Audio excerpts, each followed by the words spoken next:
ওমর রাদিয়াল্লাহু আনহু আল্লাহ তাআলার কাছে প্রার্থনা করেন, হে আল্লাহ, মদ্য বিষয়ে আমাদেরকে কিছু ক্লিয়ার মেসেজ দেন। তখনই আল্লাহ তাআলা এই আয়াতে কারিমা নাযিল করে দিলেন। আলহামদুলিল্লাহ পড়ি। এটা হলো মদ্য হারাম হওয়ার যে গ্রেডুয়াল একটা স্টেপ, সেটা প্রথম আয়া হলো এটা। মানুষ মদ্যপ যারা মদ খায় বা যারা স্মোকিং করে, এত সহজে কিন্তু ছাড়া যায় না। ছাড়া যায় বা যে কোনো একটা গুনায় আসক্ত, হ্যাঁ, এত দ্রুত সম্ভব হয় না। এই জন্য আল্লাহ তাআলা প্রথমেই এটাকে হারাম করে দেন নাই। আল্লাহু আকবার বলেন।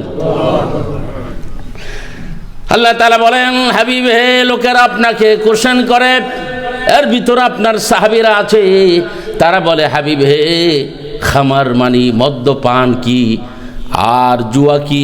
আপনাকে কোশ্চেন করেন, আপনি বলে দেন, কুল ফীহিমা ইসমুন কাবীর, এই দুটার মধ্যেই বড় বড় গুনাহ আছে। এই দুটার মধ্যেই বড় বড়। আমার দিকে তাকান সবাই, ঘুমায়েন না। এই দেশ বড় অ্যাডাক্টেড আমাদের বাচ্চাদের দিয়ে, মানুষদেরকে মদ্যপানে অভ্যস্ত। বাঙালি আমেরিকান যে বড় বড় বারগুলি আছে, রেস্টুরেন্টগুলি আছে, আপনি দেখতে চাইলে রাত্রে গিয়ে দেখেন আমাদের দেশের মানুষ আছে কি নাই, গিয়ে দেখেন। এজন্য আমি ফিল করি যে এ সকল বিষয়ে মানুষদেরকে ওয়ার্নিং দেওয়া, মানুষদেরকে গাইডেন্স দেওয়া অতীব জরুরি প্রত্যেক ইমামদের, যেটা আমি মনে করি। বন্ধুগণ, আল্লাহ সুবহানাহু ওয়া তাআলা ডেকে বলেন, হাবিব হে, আপনি বলে দেন, কুল মানে আপনি বলে দেন, আপনি অ্যানাউন্স করে দেন এই ঘটনা, ফীহিমা ইসমুন কাবীর, এই দুটার মধ্যেই বড় গুনাহ, ওয়া মানাফিউ লিন-নাস, আবার মানুষের উপকারও আছে। মদের মধ্যে উপকার আছে। বলে কি উপকার? ঘুম না এলে ইচ্ছা মতো খাইয়া জনমকার মতো ঘুম দে। কথা ঠিক না বেঠিক? আল্লাহর কোরআনে এই কথা বলে। আমার দিকে তাকান, আল্লাহর কোরআনে কয় মানুষের জন্য উপকার আছে। এখন আপনি যদি কন যে ইমাম সাহেব এই কথাটা কেন কইল, এটা আপনার কথা শুনবো না আমি। আল্লাহ তাআলা বলেন মদের মধ্যে উপকার আছে। কিসের মধ্যে উপকার আছে? মানুষে, আল্লাহ তাআলা বলেন ওয়া মানাফিউ লিন-নাস, মানুষের জন্য কিছু উপকার আছে। এর মধ্যে একটা উপকার হইল, হ্যাঁ ঘুমায় না, হ্যাঁ আসক্ত, হ্যাঁ বউ হেরে ছাইরা গেছে গা, হ্যাঁ ইচ্ছা মতো গলা পর্যন্ত মদ গিল্লা, হ্যাঁ শুইছে ঘুমাইছে একবারে 2 দিন পর্যন্ত। অথবা কিছু লোক আছে মানে মদ খাইয়া ঘুমাইতে মইরেও তাই। ঠিক কিনা? যা বলতেছি প্রত্যেকটাই সত্য কথা। আল্লাহ তাআলা ডেকে বলেন, হাবিবে হে, বলে দেন বড় গুনাহ আছে, কবিরা গুনাহ আছে, আবার মানুষের জন্য কিছু উপকারও আছে। বলে কেমন উপকার? বলে ডাক্তাররা যদি বলে মদ্য দিয়ে তাকে ওষুধ বানাতে হবে, তার জান বাঁচাতে হবে, হয়তোবা সেখানে তার উপকার হয়ে যাবে। কিন্তু আল্লাহ তাআলা বলে দেন, ওয়া ইসমুহুমা আকবারু মিন নাফিহিমা, এর মধ্যে যত উপকার এর চেয়ে বেশি হলো ক্ষতি। এর মধ্যে যদ্দুর উপকার এর চেয়ে অনেক বেশি কি? মদ খাইয়া দরজা ধাক্কায় বাড়িগুলি জানে যে এটা তো মদ খাইয়াছে রে, দরজা খোলে না শীতের মধ্যে বাড়িগুলি। আবার দরুদি না জামাই তো দরজা খুলছে কয় আমার মায়ের দরজার মধ্যে দাঁড়ায় লোকের লেগা। বাস্তব কথা। মদ্যপ ব্যক্তি, ড্রাঙ্ক ব্যক্তি, নেশাগ্রস্ত ব্যক্তি ডেকে বলে, আমার মায়েরে তো আমি ডাকি নাই, আমার ওয়াইফকে তো আমি ডেকেছি। বেগম ডেকে বলে, আমি তোমার ওয়াইফ লাগি, তোমার মা ওই ঘরে শুয়ে আছে। স্বামী বলে, না তুই আমার মা, আমার ওয়াইফ সেই ঘরে ঘুমাচ্ছে। পুত্রবধূ মাকে ডেকে বলে, আম্মা জান দেখুন আপনার ছেলে মদ্যপ হয়ে, নেশাগ্রস্ত হয়ে, পাগল হয়ে গেছে, জানোয়ার হয়ে গেছে, আপনার ছেলেকে আপনি সামলান, নালে কিন্তু আমি চলে যাচ্ছি। এবার ঘর থেকে বের হয়, ডেকে বলে, না মা আপনি কই যান? বারুলি কয়, তোর ভাত আর খাবো না, আমি এখনই চলে যাব। এবার মদ্যপ ব্যক্তি বলে, মা আপনার হাতে ধরে পায়ে পড়ি, মেহেরবানি করে আমাকে ছেড়ে আপনি যাইন না। মা চিল্লা চিল্লি শুনে বের হয়ে আসছে, দেখে বলে, বাবা যান কি বলস, তোকে না কত বলছি মদ খেয়ে ঘরে আসিস না।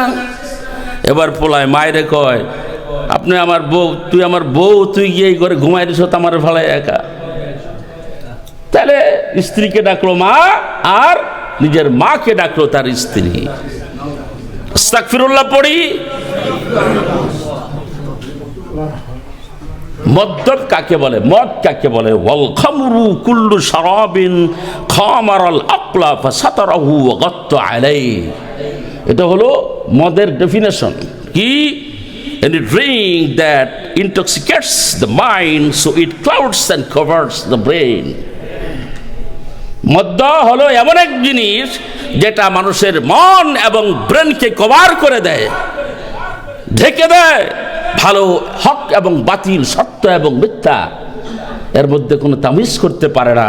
তার ব্রেনের মধ্যে একটা পর্দা পড়ে যায়। এই জন্য আল্লাহ তাআলা মদকে হারাম করে দিলেন। আলহামদুলিল্লাহ পড়ি। আমাদের জন্য মদ্য হারাম। এই জন্য আল্লাহ তাআলার দরবারে হাজার শুকর।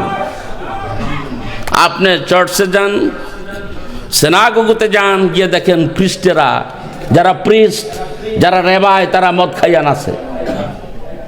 এটাও সত্য বলছি, এটাও সত্য বলছি। প্রিস্টেরা, তারা তাদের অডিয়েন্স যারা, তাদের যারা ভক্ত, তাদের যারা ডেভোটি, তাদেরকে বলে যে Jesus turned the water as a wine. জিসার একটা কারামত, বলে কি? সে পানিরে মদ দিয়ে পরিবর্তন করছে। এটা তারা ডিক্লেয়ার দেয়, তারা চার্চের মধ্যে বলে। আর রেবাইরা কি করে? We rejoice and we dance and we please the Hashem. এটা হলো তাদের স্লোগান। তারা বলে we rejoice and we sing and we dance and we please the Hashem. Hashem মানে হলো তাদের গড। গডকে, ক্রিয়েটারকে জুসরা কি কয়? হাশেম কয়। তো রেবাইদের স্লোগান হলো, তারা মদ খাইয়া, তারা মনে করেন দল বেঁধে নারী পুরুষ একত্রিত হয়ে তারা নাচবে, চিল্লাবে, গান গাইবো, আর কইব কয় আমগো হাশেম রে আমরা খুশি করতেছি এখন। আস্তাগফিরুল্লাহ পড়ি। আরে আমাদের দিনে, আমাদের ধর্মে, আমাদের ক্রীড়ে আল্লাহ তাআলা বলেন যে না, এটা হারাম, এটা শয়তানিক কাজ। এটা কি কাজ? আল্লাহ তাআলা কালামে হাকিমের মধ্যে বলে দেন, হাবিব হে আপনি বলে দেন, ফাজতানিবুহু, এটা থেকে তোমরা বিরত থাকো। রিজসুম মিন আমালিশ শাইতান, শয়তানের যেই কাজ, এটা হলো শয়তানের কাজ। শয়তান মানুষদেরকে মদ্য দিয়া, জুয়া দিয়া মানুষদেরকে গোমরা পথভ্রষ্ট করে দেয়। শয়তানের কাজ। বলে হযরত আব্দুর রহমান এবং আবি তুমা, এরা উভয়ই হযরত উমরের ছেলে আব্দুল্লাহর কাছ থেকে এই হাদিস শুনেছেন। কি?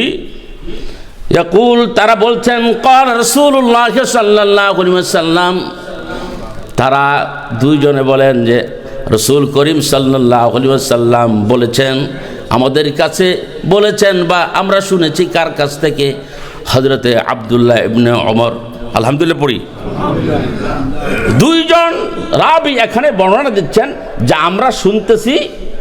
আমরা শুনেছি কার কাছ থেকে? হযরতে আব্দুল্লাহ ইবনে ওমর রাদিয়াল্লাহু আনহুমা থেকে। বলে কি?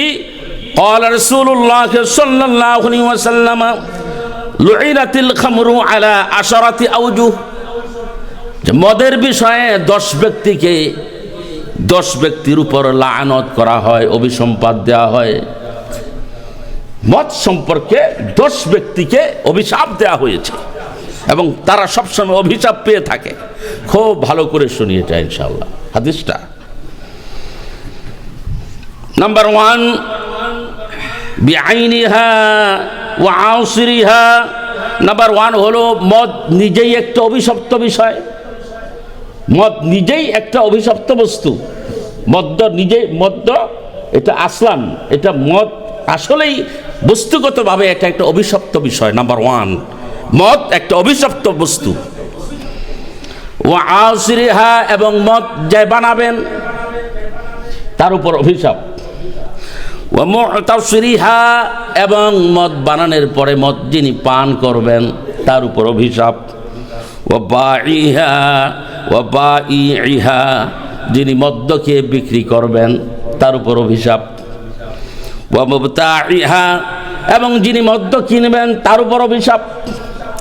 ওয়া হামিলিহা, মদকে যিনি বহন করে নিয়ে যাবেন তার উপর অভিশাপ। ওয়াল মাহমুলাতু ইলাইহি, এবং বহন করে যার কাছে পরিবেশন করা হবে তার উপর অভিশাপ। ওয়া আকিলি সামারিহা, মদ্য বিক্রি করে এর মূল্য যিনি বক্ষণ করবেন, যিনি ভোগ করবেন তার উপর অভিশাপ। ওয়া শারিবিহা, এবং যিনি পান করবেন তার উপর অভিশাপ। ওয়া সাকিহা, যিনি মদ ঢেলে দিবেন পরিবেশন করবেন তার উপর অভিশাপ। এরকম 10 ব্যক্তির উপর 10 ব্যক্তি মানে এবং বস্তুর উপর রাসূল করিম সাল্লাল্লাহু আলাইহি ওয়াসাল্লামের পক্ষ থেকে অভিসম্পাত এসেছে। হাদিস হলো সুনান ইবনে মাজাহ 3380, হাদিস নাম্বার। 10 ব্যক্তির উপর 10 বস্তু, ব্যক্তি বস্তু একই জিনিস, বস্তু না হইলে তো আর ব্যক্তি হয় না। তো এরকম রাসূল করিম সাল্লাল্লাহু আলাইহি ওয়াসাল্লাম মানে শরীয়ত এরকম 10 ব্যক্তির উপর অভিসম্পাত দিয়েছেন। আমরা বলি নাউযুবিল্লাহ।